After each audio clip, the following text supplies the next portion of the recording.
Bonjour, je vais vous parler ici des possibilités et des nécessités de se protéger, donc que ce soit au niveau physique ou au niveau psychique, et de ces protections qui existent, qui que l'on soit, être humain de cette terre ou même dans cet univers, et plus particulièrement ici des pierres et des minéraux en tant que protection, aussi bien au niveau physique que psychique. Je ne vais pas aborder tout le reste, bien qu'il y ait beaucoup de solutions, de moyens pour se protéger, aussi bien de manière physique, spirituelle, psychique et avec des objets extérieurs. Il y a aussi des moyens de se protéger même sans objet, juste par l'intérieur. Bien sûr, amour, foi, gratitude, ce trio qui permet le plus souvent possible, quand on y arrive, de dresser une bulle de protection, de s'entourer d'une bulle de protection autour de nous, bien lisse, bien colmatée, bien épaisse. C'est la meilleure des protections qu'on puisse avoir autour de soi tout le temps, en tant qu'être incarné sur Terre dans cette troisième dimension, avec des incursions dans les autres dimensions pour les personnes qui se sont déjà élevées en vibration sur cette Terre. Et il n'y a pas que les flammes jumelles, mais beaucoup parmi les flammes jumelles ont déjà noté ces différences dans leur vie, ce qui leur arrive de nouveau. Et bien sûr, cette bulle de protection dans laquelle on peut se mettre, dans laquelle on peut se protéger, qui peut nous entourer de manière permanente, eh bien parfois elle s'étiole ou il y a des failles, elle n'est pas complète, elle peut être franchie, parasitée, il peut y avoir intrusion. Alors bien sûr, quand on n'arrive pas de par son état interne, de par son état d'être à l'intérieur, à reformer sa bulle de protection bien épaisse, de sorte à ce que personne ne puisse y entrer, il y a des moyens extérieurs, de nombreux moyens extérieurs, et les pierres et les minéraux font partie de ces moyens. C'est donc ce dont je vais vous parler ici, en vous parlant tout simplement de 6 pierres majeures. Ces 6-là en particulier, mais il y en aura d'autres, mais ce sont vraiment les 6 plus importantes pour assurer autour de soi et en soi, que ce soit dans le lieu où l'on vit ou sur son propre corps et sa propre psyché, pour assurer une protection maximale. Donc à l'écran, vous avez déjà la première dont je vais vous parler, qui est la labradorite. Je vais vous donner quelques infos pour les décrire et les définir, ces pierres, et ensuite comment elles nous protègent, comment elles fonctionnent pour assurer cette protection physique et psychique. Donc ici, première pierre des 6 que je vais vous exposer, c'est la labradorite. Donc elle fait partie du groupe des silicates de la famille des feldspath, Feldspathes, pour les personnes qui sont férues de géologie peut-être. Les principaux gisements où l'on trouve la labradorite sont au Canada et en Russie. Elle est donc de couleur le plus souvent bleue, comme vous l'avez à l'écran, verte, avec un éclat métallique très prononcé, donc c'est ce qui nous permet de la reconnaître très bien, qui peut diffuser tout le spectre chromatique. Intéressant, voilà, comme pierre par rapport à sa capacité à diffuser toutes les fréquences de toutes les couleurs. Donc c'est une pierre, la labradorite, hautement mystique et hautement protectrice. Elle apporte la lumière et elle écarte les énergies indésirables de l'aura. Donc elle vous permet de protéger votre aura, vos champs d'énergie autour de votre corps physique, donc ce que l'on appelle le corps éthérique. Sur le plan spirituel et mental, c'est le symbole de la force régénératrice, et elle offre un bouclier de protection qui absorbe les énergies négatives et préserve notre énergie vitale, cette énergie donc qui circule à l'intérieur de nos corps. Elle aligne le corps physique et le corps éthérique, et elle donne accès à la dimension spirituelle, cette labradorite. Elle élève la conscience, elle ancre les énergies spirituelles dans le corps physique, y compris dans l'art d'être quelque part au bon moment. On pourra rattacher ça, donc cette capacité que cette pierre nous donne, la labradorite, aux synchronicités. tester pour voir avec plein de labradorites dans les poches si vous pouvez donc avoir plus de synchronicité dans vos vies, et vous me direz, je ne l'ai pas fait, moi mes pierres sont sur des endroits fixes, à part une sixième, cinquième dont je vais vous parler là, que j'ai dans la poche, et aussi dans la voiture, c'est vrai, j'en ai un petit peu partout, entre la maison, le cabinet, sur nos terres aussi, donc plantées dans la terre pour délimiter le lieu et le protéger. On fait ça aussi avec les pierres de protection, bien sûr, en plus de certains autres minéraux, quartz, voilà, sélectionnés par rapport au lieu et testés. Mais bien sûr, vous pouvez les avoir sur vous en permanence, ces pierres, et en mettre en plus dans la voiture et dans sur votre lieu de travail, sur le bureau, là où vous êtes toute la journée. Vous pouvez en donner à vos enfants qui les prennent dans leur poche aussi, bien sûr. Cette labradorite, donc, elle met en évidence les messages de l'inconscient, dit-on, et elle facilite leur compréhension. Elle est donc d'autant plus utile avant de pratiquer un soin énergétique. Il est bon, donc, et beaucoup de thérapeutes le savent déjà, pour vous qui pratiquez, ce sera un rappel. Il est donc utile de porter un galet dans chaque main pour ouvrir ses chakras avant un soin. La labradorite au niveau du zodiaque correspond au signe du Cancer, des Gémeaux, des Poissons et du Sagittaire. Elle est en relation avec le chakra numéro 4, le chakra du cœur. Et pour la nettoyer, donc, c'est à l'eau distillée, comme la plupart des pierres. Parfois, il faut faire plus d'opérations. Donc, nettoyage de la labradorite à l'eau distillée. Et donc, elle se recharge au soleil, en plus donc de la poser sur un amas de quartz ou d'améthyste pour le rechargement de la labradorite. Pour la pierre suivante, je vais vous parler de la tourmaline noire que je vous mets à l'écran, voilà, avec des formes différentes dans ce que j'ai sélectionné comme image. Deuxième pierre de protection, la tourmaline noire. Alors des tourmalines, il y en a de plusieurs couleurs différentes. Ici, on va bien parler de la tourmaline noire en tant que pierre de protection physique et psychique. Donc la tourmaline noire, elle fait partie de la famille des silicates. Les principaux gisements sont au Brésil et en Afrique. Une parenthèse en parlant de ces sources d'approvisionnement. Essayez, c'est vrai que sur internet ça n'est pas évident, je suis comme vous, donc je ne vends pas de pierres, je vais les chercher soit en boutique, soit sur salon, soit sur internet, mais essayez de bien viser que les sites d'approvisionnement aient une certaine éthique quant aux personnes qui travaillent à cette extraction, parce que c'est vrai qu'il peut y avoir aussi sur ces sites d'extraction de ces pierres et minéraux beaucoup d'exploitation. Voilà, quand on parle de Brésil et d'Afrique, ces pays sont sujets vraiment à l'exploitation et bien des exploitants du monde occidental dont nous faisons partie. Voilà pour la parenthèse. Donc la tourmaline noire. Elle possède aussi des propriétés pyroélectriques. Elle est riche en sodium de fer.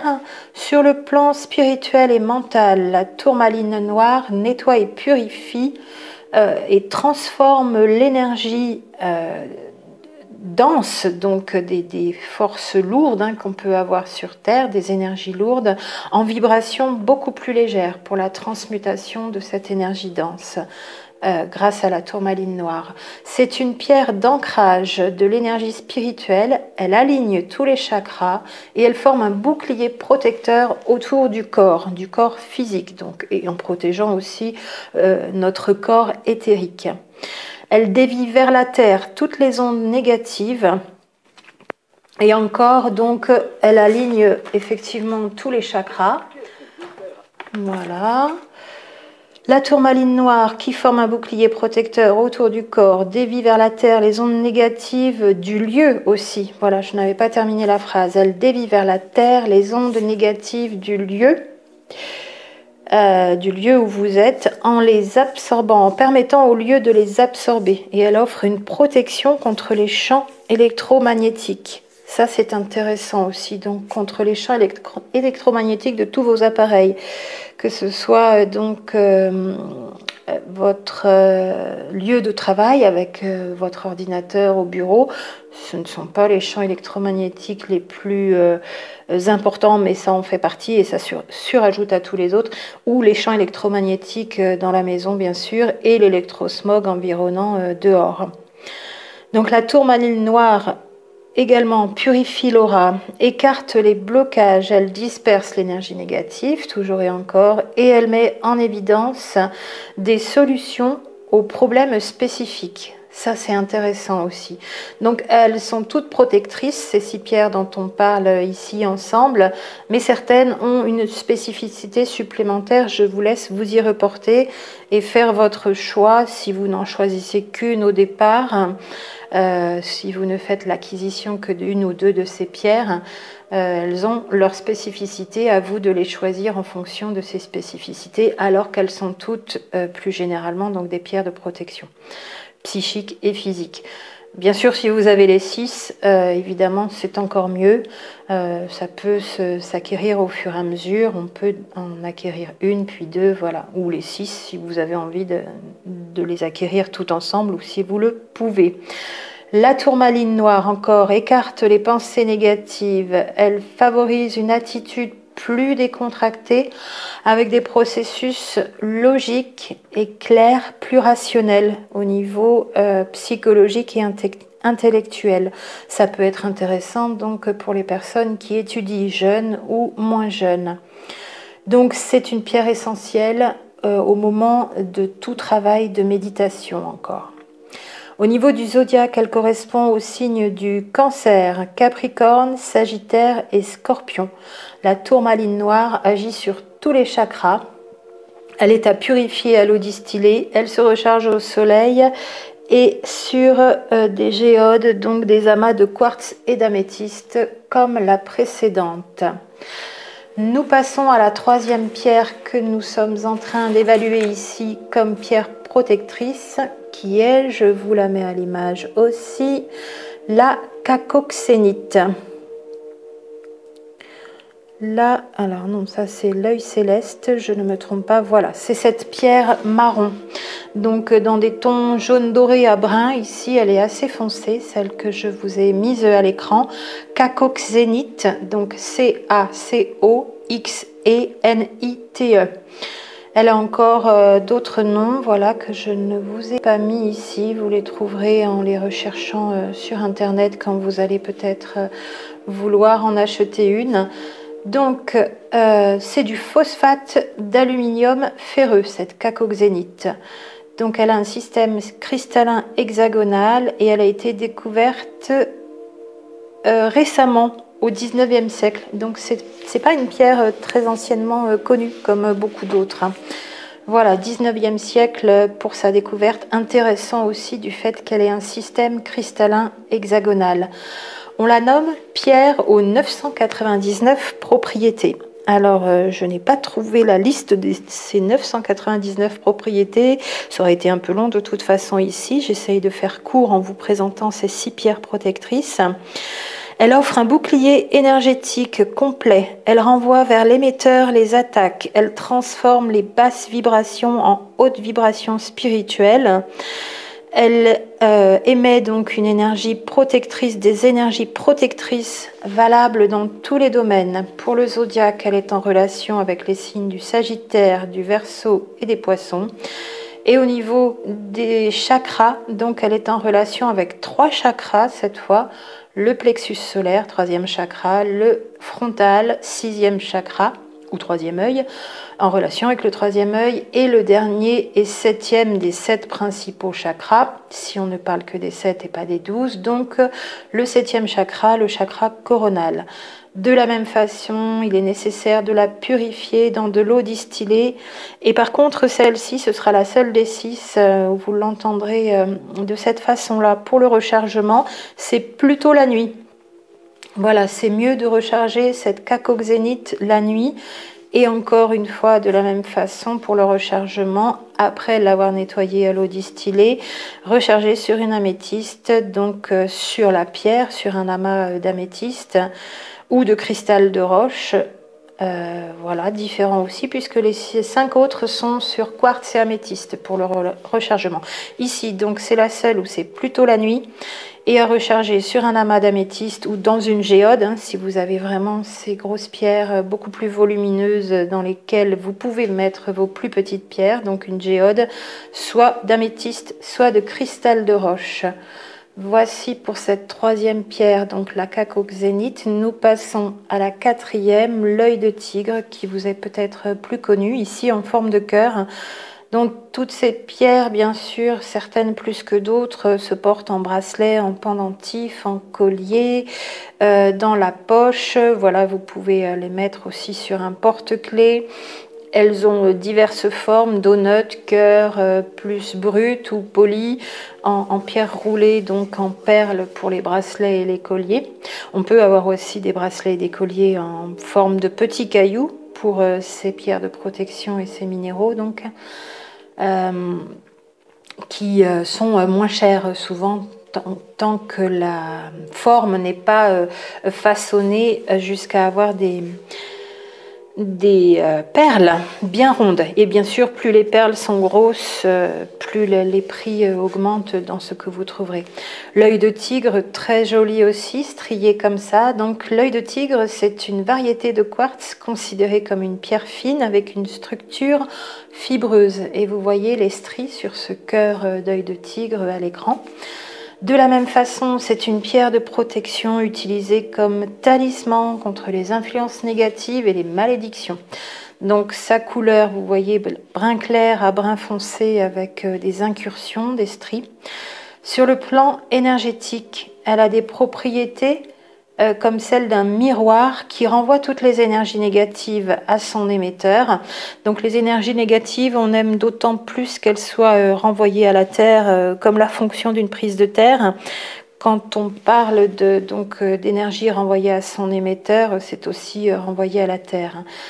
L'œil de tigre permet la confiance en soi, l'équilibrage, donc l'équilibre des polarités yin-yang, voilà qui nous intéresse beaucoup, nous jumeaux dans nos duos de flammes jumelles, pour bien donc équilibrer son yin et son yang à l'intérieur et dans sa vie. Elle recharge le corps émotionnel, cette pierre, l'œil de tigre, et si elle est placée sur le troisième œil, elle équilibre tous les chakras. Donc elle agit particulièrement sur le troisième œil, sixième chakra, pour équilibrer l'ensemble des 7 chakras majeurs. Donc les signes du zodiaque auxquels se rapporte l'œil de tigre, ce sont les Gémeaux, le Lion et la Vierge. Purification à l'eau distillée comme toutes les autres. Et comme 5 des 6 exposés ici, recharge au soleil et sur un amas de quartz ou d'améthyste ou dans une géode pour l'œil de tigre. La 5e, je vous la mets à l'écran sous forme de pyramide dans ce que j'ai trouvé comme photo pour vous ici. Elles sont aussi façonnées avec ce genre de forme qui émettent, en plus de la vibration du minéral, des ondes de forme propres à la forme pyramidale ici en l'occurrence. Donc la shungite, c'est S-H-U-N-G-I-T-E pour l'écriture. Donc c'est un minéral de type carbone amorphe qui est une roche donc sédimentaire planctonique. Les seuls gisements de shungite se trouvent dans le nord-ouest de la Russie, près du lac Onega-Shunga.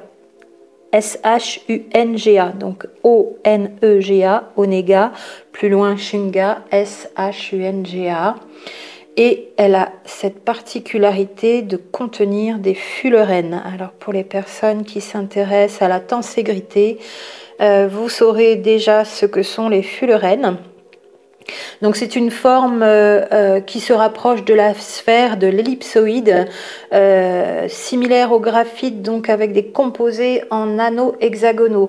Encore une fois aussi, celle-ci, sa structure hexagonale est très intéressante, comme la cacoxénite qui avait aussi un système cristallin hexagonal. Ceci explique cela si on veut comprendre à un niveau vibratoire, au niveau des ondes de forme et des fréquences que portent ces pierres dans leur structure quand elles sont voilà, linéaires ou striées. Ici, hexagonale, c'est vraiment aussi une onde de forme très particulière, tout ce qui est à structure hexagonale. C'est ce qui fait dire d'ailleurs pour la petite anecdote que la France est une lumière dans le monde parce que c'est un hexagone. Je vous laisse méditer sur la France, lumière dans le monde en ce moment et depuis quelques décennies, ça n'est pas vraiment ça. Il faudrait peut-être qu'on se réveille un peu plus vite. J'espère qu'il y a vraiment beaucoup de flammes jumelles incarnées ici aussi. Parce que la France a bien besoin de redevenir une lumière comme tous les autres pays du monde d'ailleurs peuvent devenir des lumières. Pas d'élitisme non plus là dans mon propos, je précise. Je ne suis pas patriote ou nationaliste, je me sens vraiment même pas citoyenne, c'est même pas le mot, habitante de l'univers au-delà de habitante de la Terre. Mais évidemment, je me suis incarnée en France, donc j'aime aussi cet endroit et tous les lieux magnifiques dans lesquels vivre et tous les hauts lieux vibratoires à visiter. Pas beaucoup de crop circles par contre ici, vaut mieux aller en Angleterre, ça c'est dommage, mais bon, on n'a pas loin à aller. Mais cet hexagone qu'est la France est censé redevenir la lumière qu'elle a été à d'autres moments de l'histoire, donc continuons d'y travailler. Pour l'anecdote et la parenthèse. Donc la shungite, pour y revenir, S-H-U-N-G-I-T-E, pour vous rappeler l'épellation de ce mot, donc, est utilisée par les militaires russes, puisqu'on ne la trouve que là-haut, au nord-ouest de la Russie, un seul gisement, le nord-ouest de la Russie, et cette shungite est utilisée par les militaires russes dans leurs bunkers pour se protéger leurs installations informatiques contre les attaques électromagnétiques extérieures. Intéressant, hein ? En France, donc, des blocs de shungite sont insérés dans les éoliennes au niveau de tout en haut, là, au niveau du moteur, dans les éoliennes que vous voyez de plus en plus fleurir, surtout dans le sud de la France, bien sûr. Et donc, ces blocs de shungite en France sont insérés dans ces éoliennes pour éliminer les parasites électromagnétiques que celles-ci produisent. Donc, on est contente et content quand même de savoir que cette précaution est prise puisque l'on sait que ça produit des parasites électromagnétiques. Rien à voir, entre parenthèses, avec la menace du nucléaire pour le quart d'heure écologiste. Pour les 3 secondes écologistes. La shungite, au niveau spirituel et mental, offre un bouclier à haute fréquence vibratoire pour parer donc à tous les rayonnements électromagnétiques nocifs de tous les appareils et de toute autre source extérieure, mais également contre les influences ésotériques. C'est vraiment une pierre de protection majeure. Je pense que les 2 dernières sont peut-être encore plus puissantes que les précédentes. Évidemment, si vous avez toutes ces pierres-là sur vous, sur votre lieu de vie, lieu de travail, vous allez vraiment beaucoup mieux vous protéger. Et même si votre bulle autour de vous, dans les sentiments dans lesquels vous plongez votre cœur, a subi un peu une baisse d'efficacité, si l'on peut dire. Donc la shungite, elle est également intéressante au niveau biologique parce qu'elle a des propriétés bactériennes et régénérantes. Voilà qui pourrait nous amener à y trouver un grand intérêt à en faire des élixirs donc, de shungite. Au niveau des signes du zodiaque, eh bien, elle est en relation avec tous les signes, les 12 signes du zodiaque. Elle n'a pas besoin de purification, c'est bien la seule. Et elle se recharge au soleil. Donc vous pouvez quand même la mettre au soleil, cette shungite, S-H-U-N-G-I-T-E. Et la dernière et 6e de ce que je vous proposais de voir ensemble ici comme pierre de protection, c'est bien sûr, les thérapeutes la connaissent aussi. Et je vous ai trouvé une pierre qui a été polie et taillée de sorte à faire ressortir ce magnifique dessin de papillon. Je l'ai trouvé vraiment extraordinaire, taillé comme ça. C'est l'obsidienne œil céleste, que l'on appelle plus communément, de manière plus courte, donc l'œil céleste. Alors, cette obsidienne œil céleste, c'est une roche volcanique en silice. Elle se trouve donc sur toutes les zones volcaniques au niveau des gisements d'extraction. Et elle est donc à la fois noire, grise et verte, comme vous le voyez encore sur l'image à l'écran. Elle est irisée de zones violacées.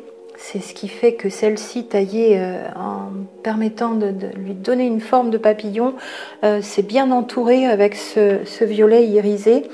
Donc des zones violacées concentriques. L'obsidienne œil céleste au niveau spirituel et mental agit rapidement avec une force hors du commun, sans frontières ni limitations. Elle est vraiment, vraiment hyper puissante, hyper protectrice.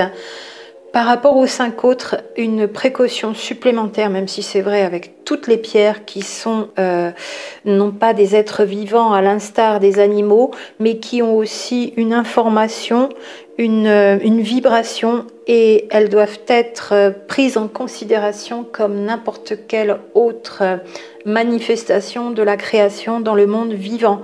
Donc voilà pourquoi aussi sur les sites d'extraction, il est mieux que ce soit fait avec une certaine éthique et sans exploitation humaine, parce que les pierres se chargent de toutes ces vibrations de ces personnes en souffrance quand c'est le cas. Donc cette obsidienne œil céleste doit être manipulée avec grand soin et respect et dans de très bonnes dispositions au niveau mental et spirituel. Évidemment, toute personne qui voudrait l'utiliser à des fins négatives risquerait fortement de se voir retourner à l'envoyeur ces énergies très négatives dans lesquelles cette personne serait. C'est une pierre extrêmement protectrice, elle offre un bouclier contre les énergies négatives et elle écarte toutes les influences spirituelles néfastes. Il faut la nettoyer après chaque utilisation. Vraiment, donc n'oubliez pas de nettoyer votre obsidienne œil céleste après chaque utilisation. Donc en fonction de sa couleur qui peut varier quand même un petit peu, elle peut avoir des propriétés supplémentaires aux propriétés de base comme exposées ici qui sont générales à toutes les obsidiennes œil céleste, et selon les couleurs il peut y avoir des propriétés supplémentaires qui s'ajoutent. Pour finir, donc, l'obsidienne œil céleste est reliée au signe du zodiaque du Capricorne, du Sagittaire et du Scorpion. Elle est comme l'obsidienne noire, donc une pierre de protection, mais à un degré largement supérieur. Elle transmute en lumière toutes les énergies négatives. Elle évacue les entités en alignant et en purifiant tous les chakras. Voilà aussi pour nous qui est très intéressant au niveau énergétique. C'est donc un véritable talisman. Et elle est en relation, pour finir, avec le chakra racine, premier chakra, chakra numéro 1, qui nous permet l'ancrage à la terre. Chakra numéro 1, chakra numéro 7, qui doivent être bien ancrés tous les deux, même si on en reparlera plus tard. Parfois, il y a les 5 chakras entre le 1 et le 7 qui bougent un peu, tant que le 1 et le 7, donc premier chakra, ancrage à la terre, 7e chakra, ancrage au cosmos, sont bien développés et bien alignés, c'est déjà mieux. Alors si jamais tous les autres sont à peu près alignés, mais que le chakra racine et le chakra céleste ne le sont pas, c'est plus embêtant. Pour le petit détail ici. Donc encore une fois, pour le nettoyage de l'obsidienne œil céleste, elle se nettoie à l'eau distillée et de la même façon que les 5 autres, à part la cacoxénite qui se rechargeait plutôt la nuit, elle se recharge donc au soleil et toujours en la posant sur des amas de quartz ou d'améthyste ou dans des géodes de quartz et d'améthyste. Voilà pour en terminer avec cette 6e pierre de protection. Vraiment, si vous avez ne serait-ce même qu'une pierre roulée, pas forcément un bracelet ou un collier complet, vous en tirerez déjà beaucoup de bénéfices. N'hésitez pas donc à avoir ces pierres de protection avec vous tout le temps. Et après, vous en mettez aussi sur les divers lieux où vous vous rendez régulièrement, lieu de travail, la maison, près de votre lit, dans la voiture, dans tous les endroits où vous allez, dans les poches de vos enfants et de toutes les personnes que vous avez envie de voir protéger sans non plus nourrir la peur et la paranoïa et se sentir en permanence agressé. vous oubliez ça justement grâce à ces pierres de protection que vous avez avec vous en permanence. Je vous dis à bientôt pour la suite.